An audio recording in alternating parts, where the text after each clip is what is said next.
yote la Mungu, akaingia ndani ya mtego wa Mungu, na akiingia haondoki, hachomoki, hachomoki, hachomoki.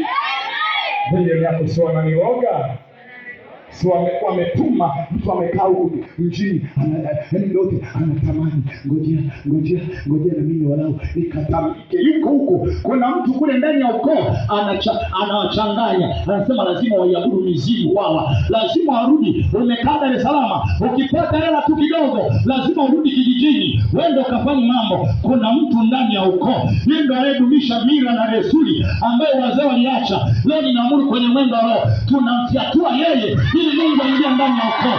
Tunawafyatua wao ili Mungu aingie ndani ya ukoo kwa jina la Yesu. Shout amen. Say amen.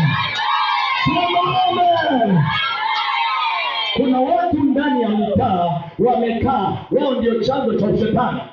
Wamekaa pale, chanzo cha ushetani, wamekaa pale, wanatengeneza, wanataka mambo ya ushetani tu ndio yaendelee. Jambo la kimungu wanalipinga. Leo ninatamka kama shujaa aliyetumwa na Mungu, yeyote anayeleta shida ndani ya mtaa wako, ninaamuru apitiwe na moto wa Mungu, apitiwe na moto wa Mungu, alauwe kwa moto kwa jina la Yesu, alauwe kwa moto kwa jina la Yesu. Wewe mtaani kwako wanakufahamu kama nani? Muulize wewe mtaani kwako wanakufahamu kama nani? Unafahamika kama nani? Unafahamika kama mwana wa Mungu? Unafahamika kama